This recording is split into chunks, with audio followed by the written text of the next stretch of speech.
A paz do nosso Senhor e Salvador Jesus Cristo. Eu sou o pastor João Fernandes de Lima e estou aqui para mais uma lição da nossa Escola Bíblica Dominical. Eu vou pedir que você se inscreva no canal, deixe o seu joinha aí e também compartilhe para mais pessoas ouvir da palavra de Deus.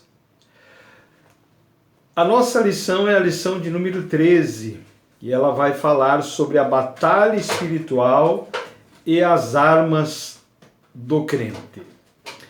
O nosso texto áureo encontra-se na Epístola aos Efésios, capítulo 6, e verso 11, que diz: revesti-vos de toda a armadura de Deus, para que possais estar firmes contra as astutas ciladas do diabo.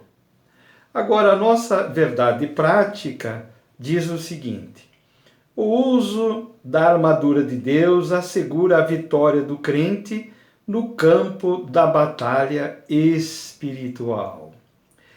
E a nossa leitura bíblica em classe encontra na Epístola de Paulo aos Efésios, capítulo 6, versículo 10 a 20. E aqui eu gostaria de lembrar os nossos alunos de que estamos estudando a Epístola de Paulo aos Efésios, a Epístola das regiões celestial. Diz o texto: no demais, irmãos meus, fortalecei-vos no Senhor e na força do seu poder. Revesti-vos de toda a armadura de Deus, para que possais estar firmes contra as astutas ciladas do diabo. Porque não temos que lutar contra carne e sangue, mas sim contra os principados, contra as potestades, contra os príncipes das trevas deste século, contra as hostes espirituais da maldade nos lugares celestiais. Portanto, tomai toda a armadura de Deus, para que possais resistir no dia mau e, havendo feito tudo, ficar firmes.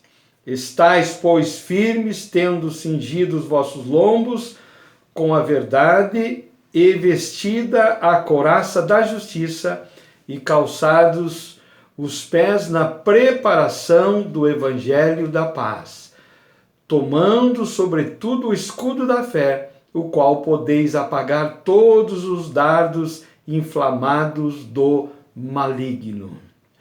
Tomai também o capacete da salvação e a espada do Espírito, que é a palavra de Deus.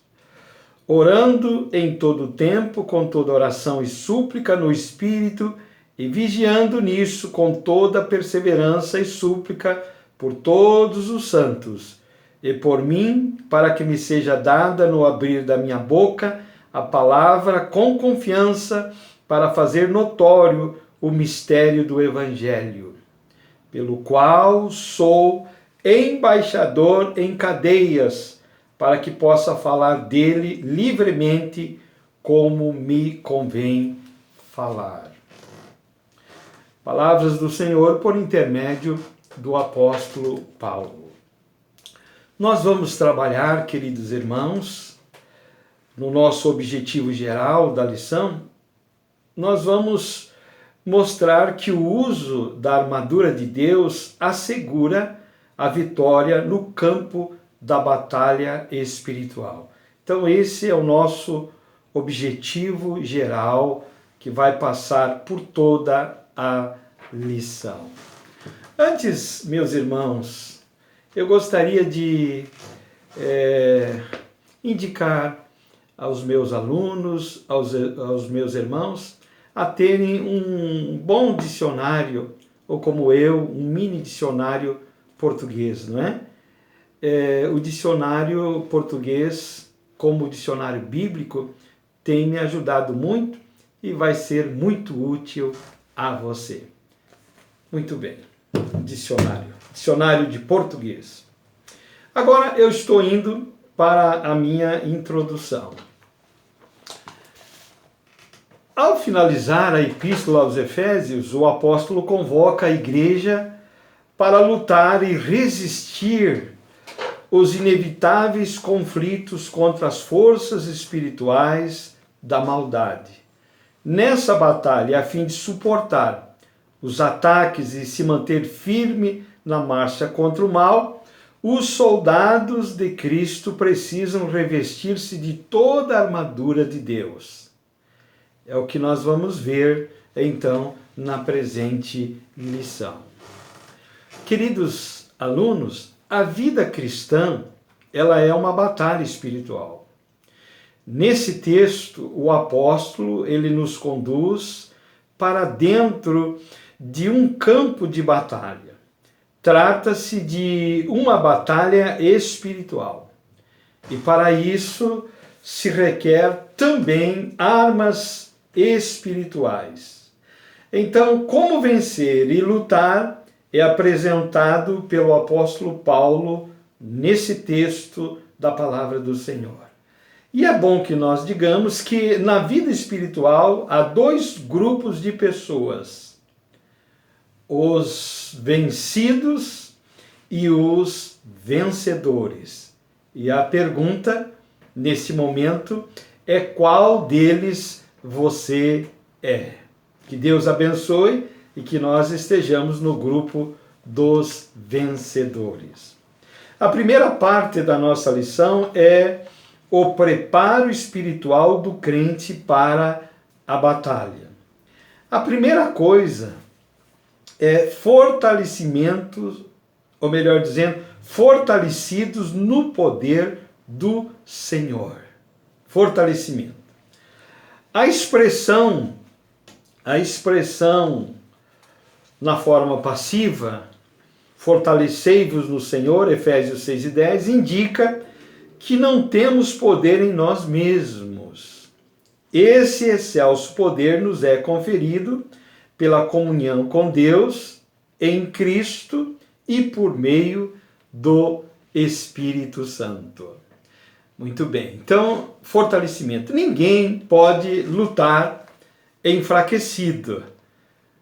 E a fonte da força é no Senhor e na força do seu poder. E agora nós citamos Atos, capítulo 1 e verso 8, que diz: mas recebereis poder ao descer sobre vós o Espírito Santo e ser-me-eis minhas testemunhas. Recebereis poder. Muito bem, então, uma outra coisa que é muito importante é uma boa alimentação. É preciso boa alimentação. E aí nós temos a palavra de Deus, que é um fortificante também, não é?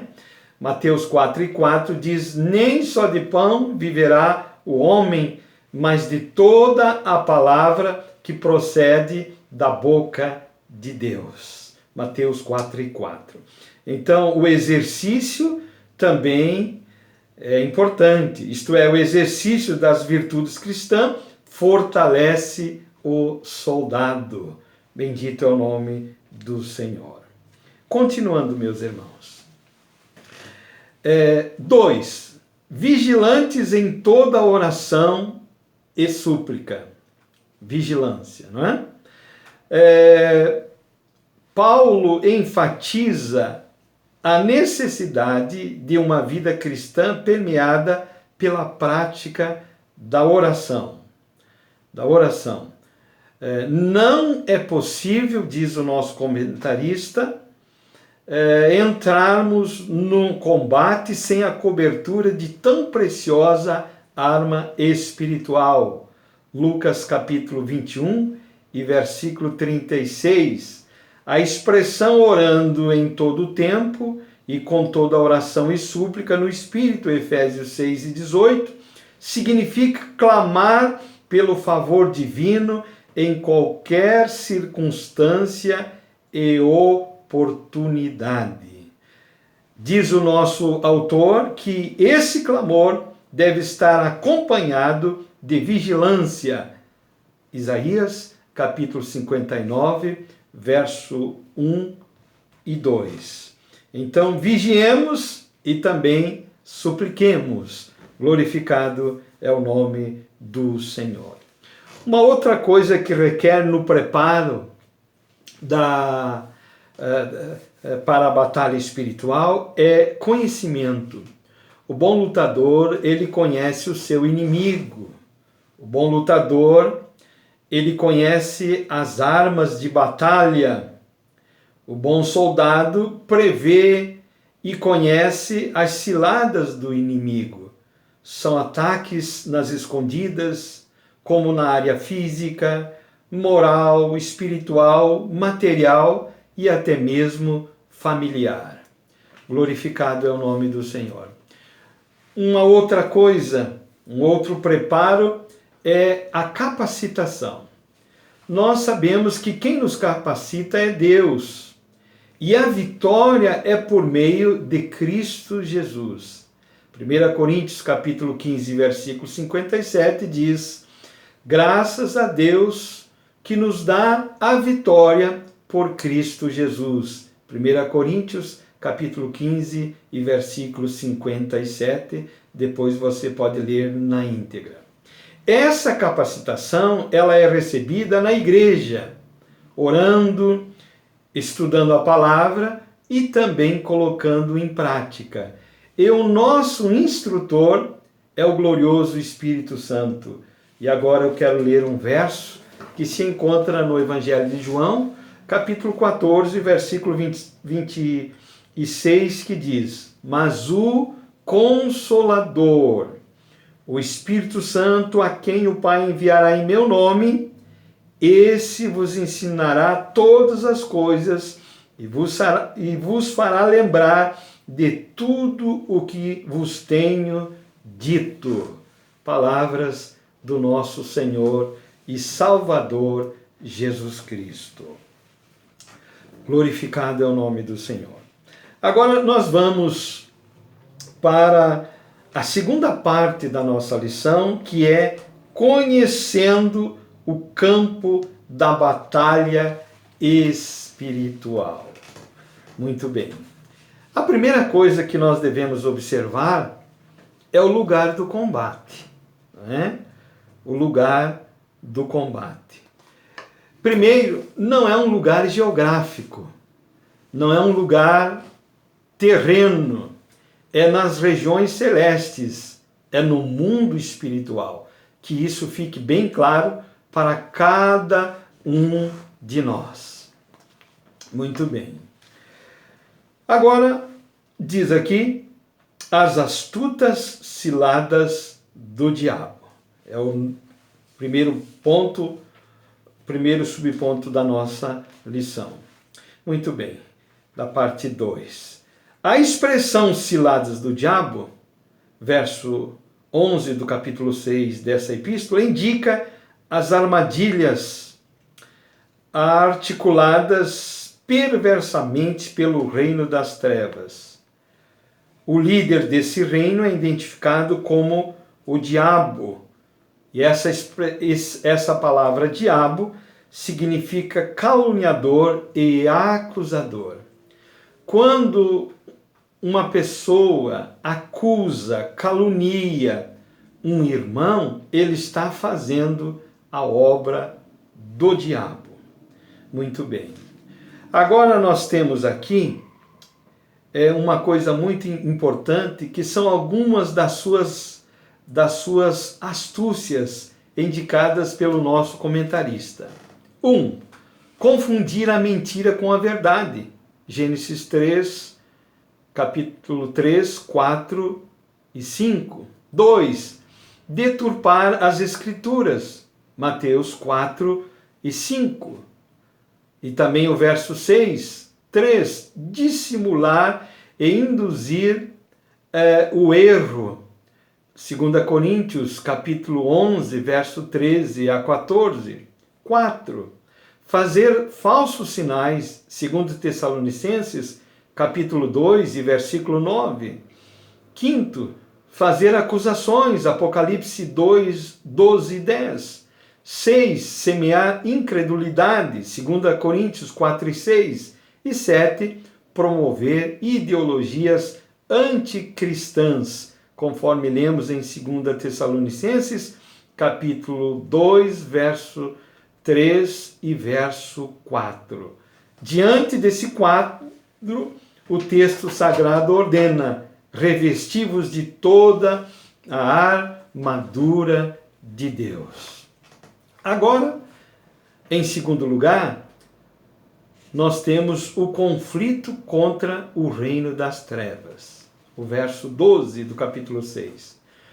Paulo enfatiza que esse conflito não é contra carne e sangue.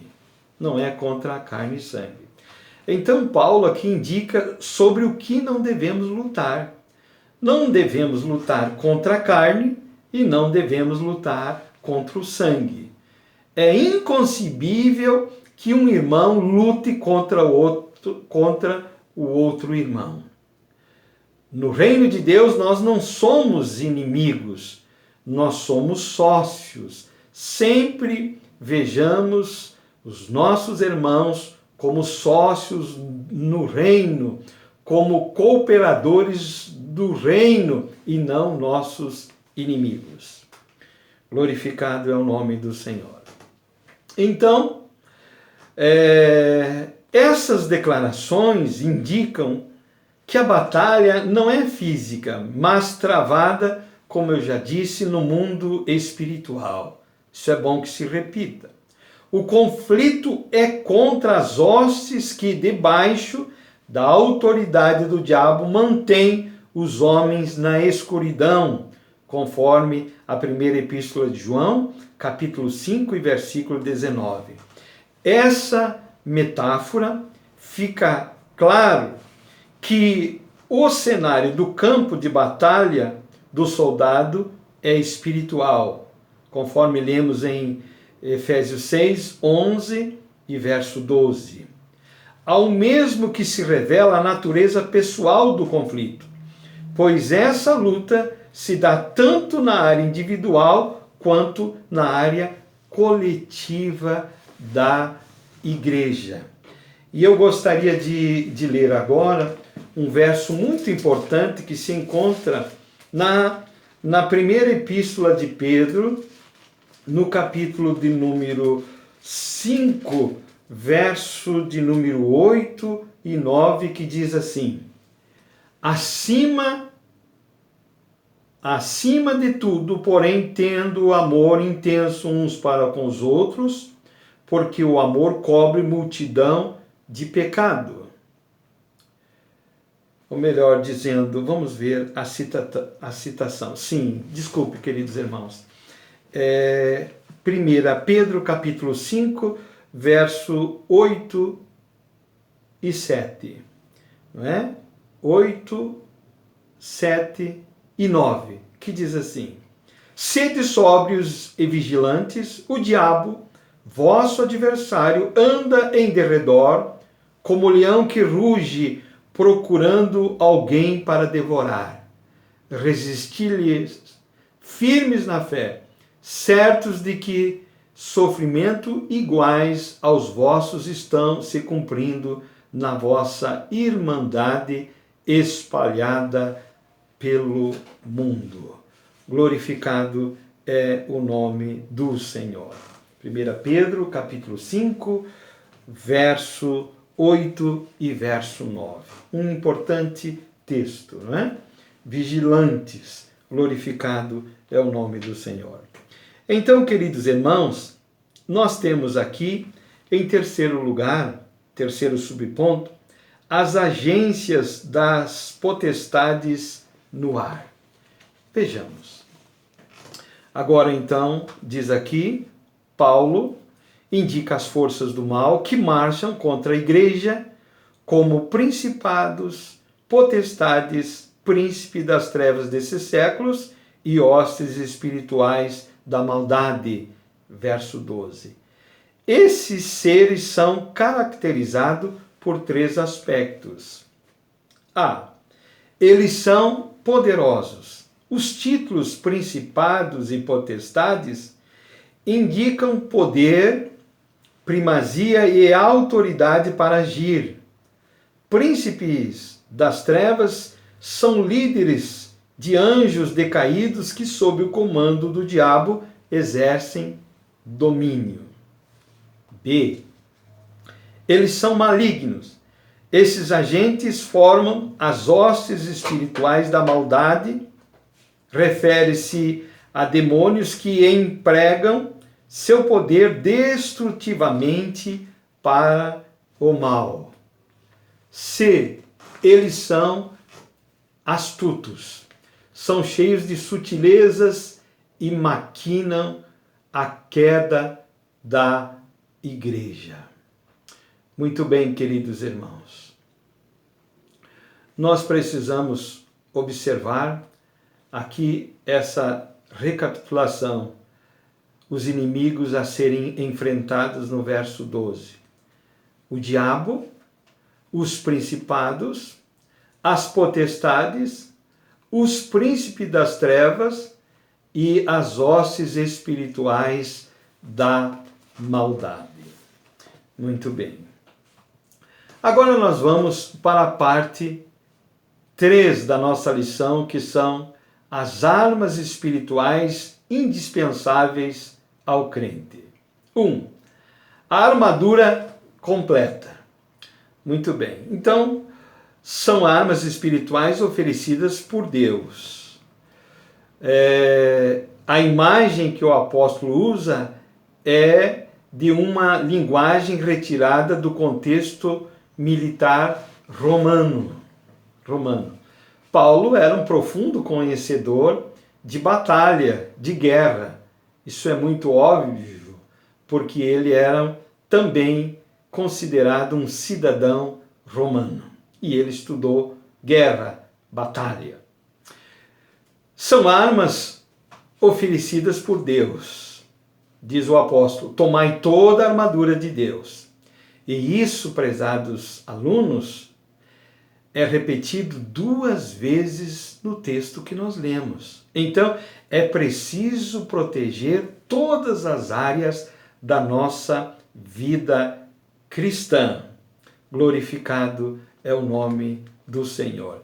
E o motivo é para nós ficarmos firmes, porque o apóstolo Paulo fala do dia mau. No dia mau, precisamos ficar firmes.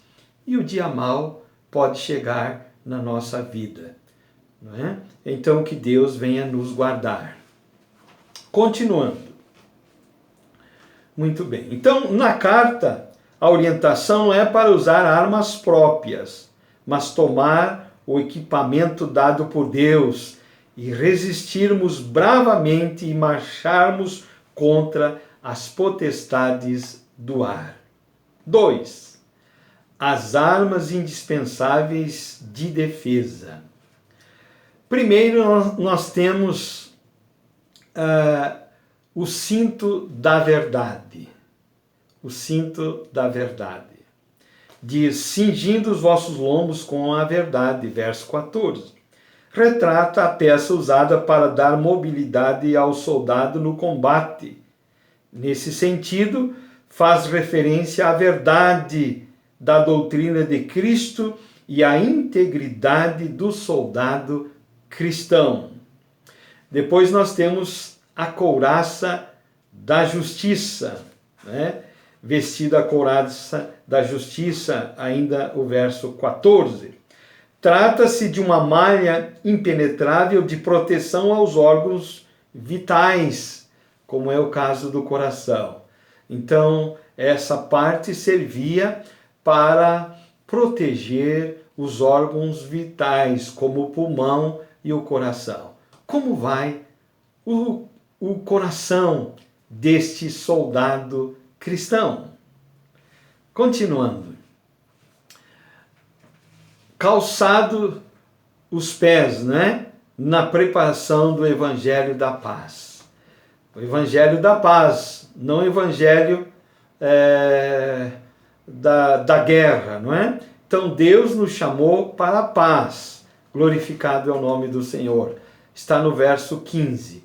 Confeccionado em couro, a meia bota tinha solas cravejadas para dar estabilidade. O Evangelho nos firma nos caminhos do Senhor. Refere-se à firmeza que o Evangelho proporciona e à prontidão do soldado em testemunhar de Cristo. Romanos 1,16 é a citação aqui, diz Paulo: porque eu não me envergonho do Evangelho, porque é o poder de Deus para a salvação, primeiro do grego e depois do judeu. Glorificado é o nome do Senhor. Tomando, sobretudo, o escudo da fé. Aqui nós temos o escudo, né? Longo, retangular, feito de madeira de couro, o escudo protege o corpo inteiro dos dardos incendiários. Refere-se à fé inabalável em Deus, que retém a eficácia, ou melhor, que detém a eficácia das calúnias, dúvidas e rebeliões disparadas pelo diabo. E aqui o nosso comentarista recomenda a leitura de Provérbios, capítulo 30 e verso de número 5, que nós vamos ler agora. Provérbios, capítulo 30 e verso de número 5, que diz o seguinte: toda a palavra de Deus é pura, ele é escudo para os que nele confiam. Bendito seja o nome do Senhor. Que palavra maravilhosa. Tomando, sobretudo, o escudo da fé. A fé é preciosa, a fé é o firme fundamento da vida cristã e da nossa batalha espiritual. Depois nós temos o capacete da salvação. Efésios 6:17. Pesado, resistente, é fabricado com bronze ou ferro. O capacete serve de proteção para a cabeça.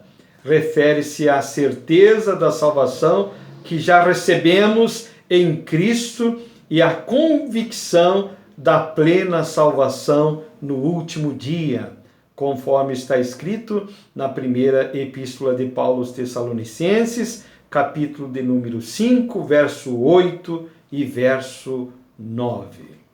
E nós temos também uma arma que é imprescindível no subponto 3. Diz o nosso comentarista, olha que coisa importante. Finalmente, a espada do Espírito. Efésios 6:17. A única arma disponível tanto para a defesa quanto para o ataque. Paulo escreve, o escritor aos Hebreus, no capítulo 4 e verso 12, ele diz que a palavra de Deus, ela é viva e eficaz e é mais penetrante que uma espada de 2 gumes e penetra até a divisão da alma e do espírito e é apta para discernir pensamentos e juntas e medulas. Glorificado é o nome do Senhor. Essa espada tem 2 fios. O primeiro fio é o Antigo Testamento e o segundo fio é o Novo Testamento.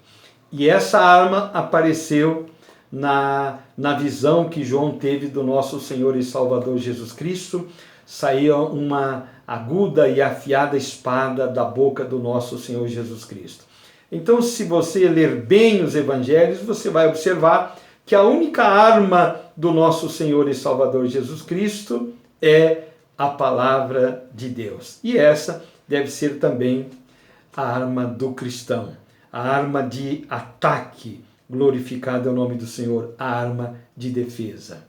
Muito bem.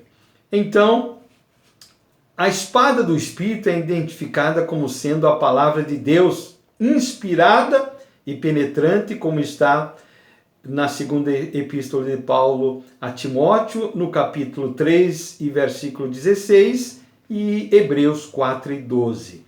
Ela deve ser usada tanto para resistir às ciladas do diabo, quanto para derrubar as fortalezas de Satanás. Nós citamos Jesus aqui em Mateus capítulo 4, versículo 1 e 11, derrotando o diabo pelo uso da palavra de Deus. E ali ele citou o livro de Deuteronômio. Glorificado é o nome do Senhor. Em quarto lugar, nós vamos falar um pouquinho sobre a provisão para a batalha. O soldado não pode ir para a guerra sem a provisão. E Deus também pensou nisso. E o nosso texto diz oração em todo o tempo. Não é? Essa é a provisão, a súplica dirigida pelo Espírito Santo, vigilância para não morrer na batalha, perseverança para não esmorecer, oração específica também pelos companheiros de batalha, os santos, oração também pelo obreiro, como diz o apóstolo, por mim. Oramos pelos nossos líderes. Então, nessa passagem bíblica, aprendemos que estamos em guerra, queridos irmãos. Inevitavelmente, todo cristão tem que lutar, mas a vitória é nossa pelo sangue de Jesus. Querido irmão, você pode vencer. Agora, eu vou para a conclusão da nossa lição, que diz: a vitória da Igreja de Cristo contra as forças do mal é garantida pelo Senhor. Glorificado é o nome do Senhor. Os ardis de Satanás não podem ser subestimados. Porém, o reino das trevas não deve amedrontar o cristão. A Escritura convoca o salvo a combater e vencer as potestades do ar, revestido com toda a armadura de Deus. Glorificado é o nome do nosso Senhor e Salvador Jesus Cristo. Parabéns, querido irmão. Você chegou à última lição do nosso trimestre. Que Deus abençoe você. Fique firme nos caminhos do Senhor. Batalhemos a batalha do nosso Senhor e Salvador Jesus Cristo como bons soldados de Cristo. Eu creio que nós vamos vencer. Você poderá vencer, porque a vitória é nossa pelo sangue de Jesus. Deus abençoe a sua vida. Até a próxima lição. Amém.